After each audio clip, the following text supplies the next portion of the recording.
Bugün sizlərlə təbiət dərslik 6-cı sinif 1-ci hissə mövzu 2 ilə tanış olacağıq.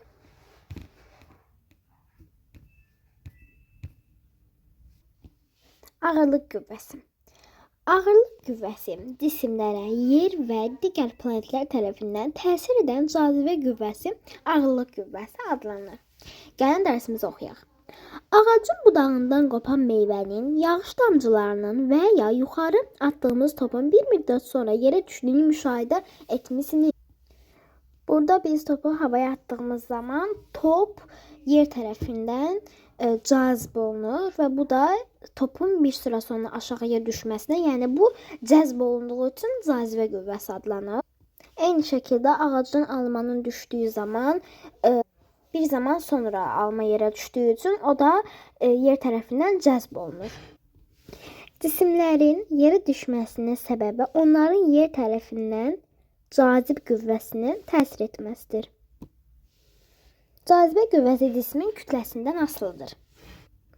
Yer bütün cisimləri cəzb edir. Cazibə qüvvələrin istiqamətini yerin mərkəzinə doğru yönəldir.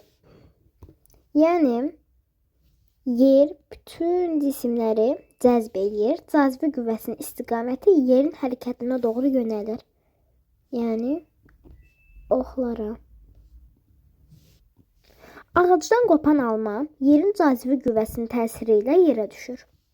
Cismin kütləsi nə qədər böyük olarsa, ona təsir edən cazibə qüvvəsi də o qədər çox olar.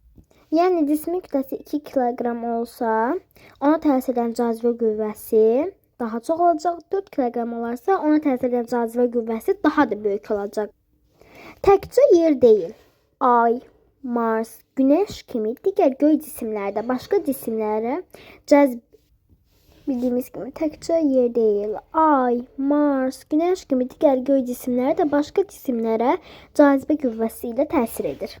Məsələn, ayda olan astronavtın əlində buraxdığı alma ay tərəfindən cəzb olunduğu üçün ayın səthinə düşər. Cisimləri yer və ya digər planetlər tərəfindən təsir edən cazibə qüvvəsi ağırlıq qüvvəsi adlanır. Ağırlıq qüvvəsi aşağıdakı düsturla hesablanır. Ağırlıq qüvvəsi F bərabərdir mg düsturu ilə hesablanır. Burada F'imiz ağırlıq qüvvəmizdir, M'imiz cismin kütləsidir, G isə yer planeti üçün qiymətdir. Buraya yazıram. Yer üçün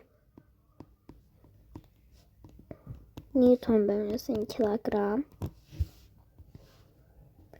Ay üçün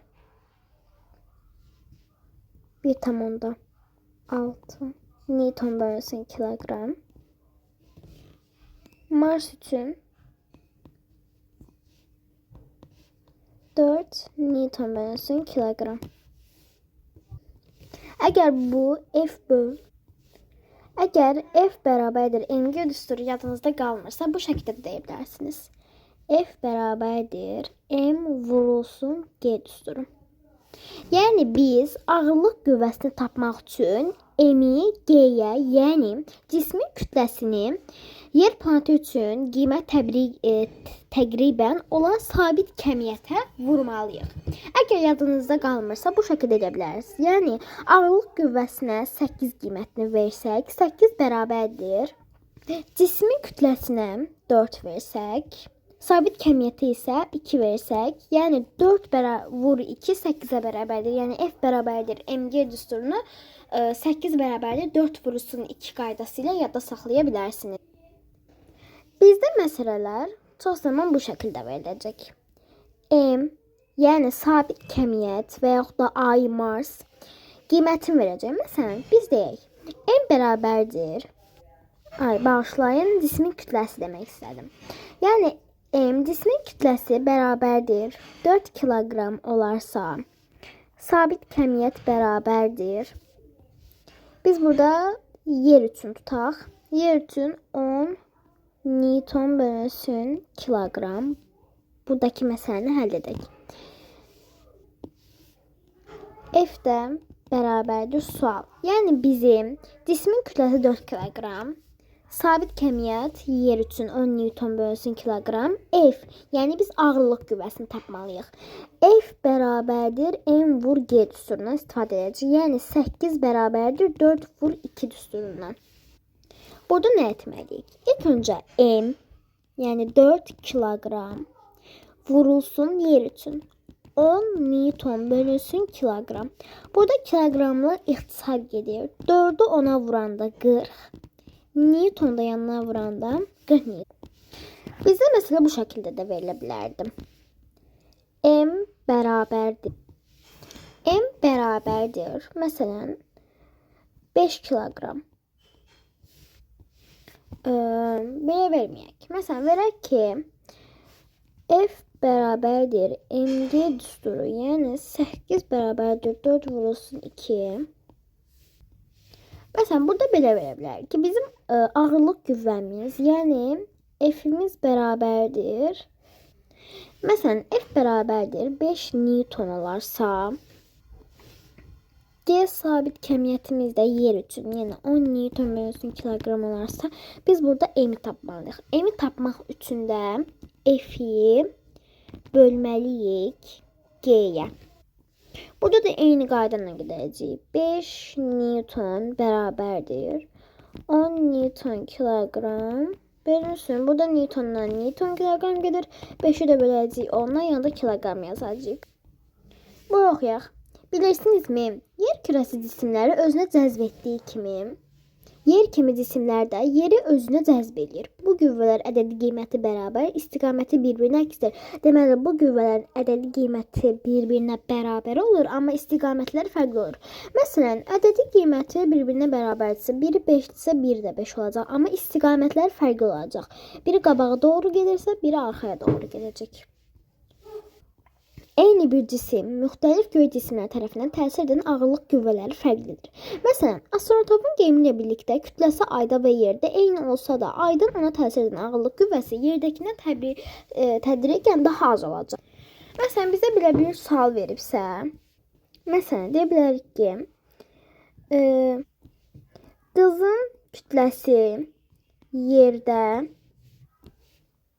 30 kiloqramdırsa, qızın kütləsi ayda nə qədər olur? Burada necə tapırıq? Biz dediyimiz kimi astronotun kütləsi ayda və yerdə eyni olacaq. Onun üçün də yerdə 30 kiloqramdırsa, ayda da 30 kiloqram olacaq. Davam edək. Öyrəndiklərinizi tətbiq edin. Ayda olan astronotun əlindəki çəkicə təsir edən ağırlıq qüvvəsi 3,2 Newton olarsa, çəkicin kütləsini hesablayın. 1,6 Newton bölünsün kiloqram. Bu çəkici yerdə olarkən onun təsir edən ağırlıq qüvvəsi neçə Newton? F, burada F bərabərdir mg düsturuna. Aha, burada biz F bərabərdir dediyimiz kimi m vurulsun g düsturundan istifadə edəcəyik və bizim F, M və J. J'ni 1,6 Newton bölünsün kiloqram. Ağırlıq qüvvəsi 3,2 veribsə, biz burada M'i tapmalıyıq. Yəni 8 bərabərdir 4 vur 2. Burada biz yəni 3,2'ni 3,2 Newton'u böləcəyik 1,6 Newton kiloqrama. Aha. Burada 3,2'ni böləcəyik 1,6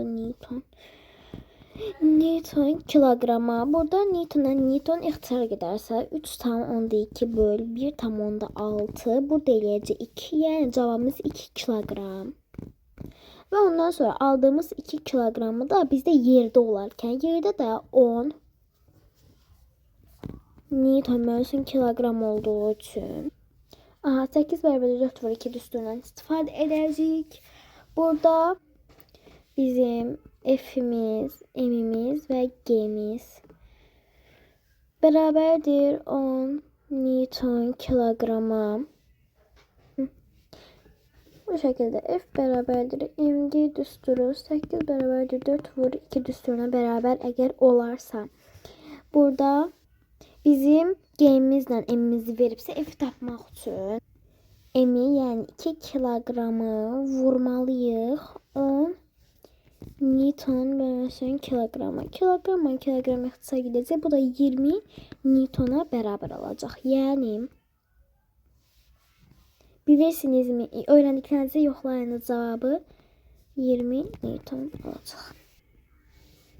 Öyrəndiklərinizi yoxlayın. Yerə yaxın nöqtədə sərbəst buraxılan top hansı istiqamətdə hərəkət edər və yerə doğru hərəkət edər? Çünki yer cismi özünə cazibə qüvvəsi ilə